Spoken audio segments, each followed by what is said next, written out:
Hello, and welcome to a new episode in today's analysis. This time we are going to analyze none other than It, aka Pennywise the Dancing Clown, the titular main antagonist in It by Stephen King, one of the most iconic creatures in all horror genre. Pennywise left a long-lasting impact upon the pop culture since his first inception back in 1986, and that is why my belief that Pennywise is could be easily regarded as Stephen King's greatest creation, coupled with the fact that Pennywise is the kind of character who has little to no redeeming qualities whatsoever. This episode I'm going to analyze all the information given about the creature in the 1986 novel, the 1990 miniseries, and the 2017-2019 film duology, all with the same name. Let's analyze Pennywise's journey from an extraterrestrial being to the Lovecraftian serial killer has ultimately become, as well as the possibilities of it still being somewhat alive after the events of it. Now, with no further introduction, let's begin. It was born circa 8.5 billion years ago into an alternate dimension known as the Macroverse. This also implied that it might have been created by Gen, also known as the Other, the supreme deity in Stephen King's multiverse, along with Marturin the Turtle. However, while Marturin embodied creation, it embodied destruction, and thus somehow this monster managed to arrive in our physical universe and travel from planet to planet, consuming its inhabitants and its resources before moving on to another one.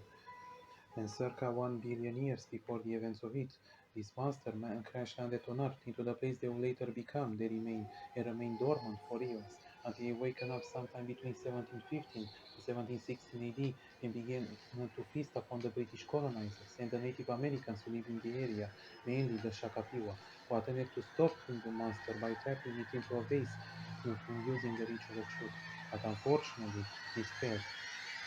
Eventually, when the monster came in contact none other than Robert Gray, the real Pennywise the Dancing Clown, who migrated from England into the colonial America with his daughter, Cash, to start anew, only for the creature to grow completely fascinated with the character of Pennywise, and he killed Robert and possibly his daughter, and adopted as his alter ego of Pennywise the Dancing Clown as his own. There are three reasons why this monster chose to look like Pennywise. For the fun of it, for being its favorite form, and to make his killing spree much easier. Other clowns could be also both a child's greatest joy as well as one's greatest fear, chlorophobia, the fear of clowns. And now, for nearly 300 years, Pennywise will continue to come out every 27 years to cause mayhem and kill and eat the residents of Delhi, and especially their children, being responsible for many tragedies in the town's history, such as the near extinction of Delhi in the 1740s, the Kitchen Ironworks explosion in 1906, and the Bradley Gang shootings in 1929. Yet everything changed into a rainy day in 1957 when Pennywise lured to his death a young 7-year-old Georgie Dembro by tricking him into taking back his paperboat from the sewers, only to bite the boy's arm, drag him into the sewers, and mercilessly killed and eaten him, thus starting 1 year killing spree in which it will go on to kill and eat all the town's children to satisfy his hunger. And by the summer of 1958, it came in conflict with the Losers Club, led by Georgie's older brother, Bill Dembro, who desired to kill Pennywise to finally avenge Georgie, as well as all the other children killed by the monster. And they succeeded in defeating Pennywise and caused it to go into hibernation much earlier. Now, for the first time in its life, it finally felt fear, the fear of death, and it became vengeful, desiring revenge on the Losers Club. As then 27 years later, by 1985, Pennywise finally returned back in order to start a new killing spree to satisfy his hunger, as well as to take revenge on the Losers Club for his previous defeat. Now, at this point, we can all ask ourselves, is Pennywise evil? I bet all of you right now wonder yourselves, why do I bother to ask that?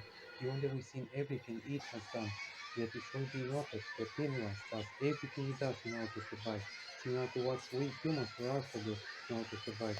Hunting your own prey in order to kill and eat it, in order to stay alive. You can blame a lion for killing a gazelle, you can blame a snake for killing and eating a squirrel, and you can blame a human shooting a deer, as all of them do that in order to survive.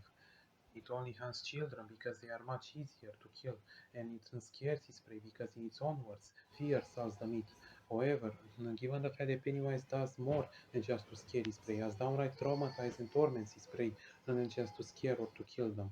Not to mention that he takes sadistic pleasure in all the fear and the death it causes, further proving that Pennywise is evil.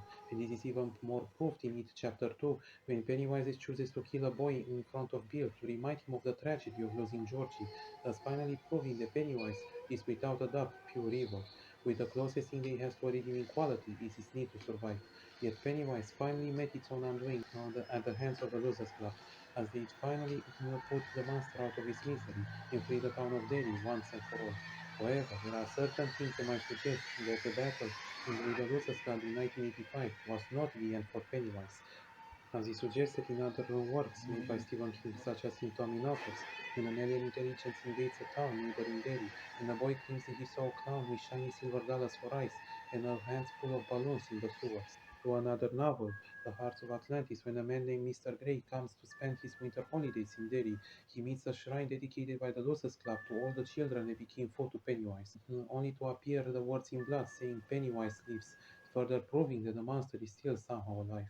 To the novel Insomnia, when Ronald the Gunslayer comes in Derry to find a way to defeat the Crimson King, only to find the deadlights on the town sky. Because of this, there are three famous theories about Pennywise, how it might still be alive. The first one is the fact that the 27-year-old cycle couldn't be stopped, and as the Losers Club never had the power to kill Pennywise to begin with, and it simply went back to sleep. However, given the fact that we all see the deadlights fading away, this theory is very likely to be wrong. Another theory states that Pennywise somehow managed to procreate and to have children that could continue its work. As he stated at the end of the novel, the band stomped over 100 eggs, when he reminded to himself that spiders can lay to thousands, if not even millions of eggs, thus further proving the fact that Pennywise might no longer be alone, and it's highly possible that the offspring might actually eat itself to transfer its consciousness into another body. Another famous theory is the fact that the Pennywise was nothing more but an avatar, and the real monster exists beyond our comprehension, possibly into another dimension. The Losers Club managed only to kill an extension of the creature, but the monster itself will never be killed. So in the end, who was, or possibly who is Pennywise, is nothing more but an extraterrestrial predator who arrived into a world filled to the brim with food. A predator that will desire to cause mayhem and destruction and death everywhere it goes. A predator that will torment and traumatize innocent people only to feast on them in order to satisfy its own hunger. And a monster that could be easily seen as one of the most iconic and one of the most evil villains in the horror genre. Thank you all for joining this new episode in today's analysis. Don't forget to like and subscribe. Oh, and you will float too. Bye bye. Where you going, Ed? If you lived here, you'd be home by now. Come join the clown, Ed. You'll float down here. We'll float down here. Yes, we do.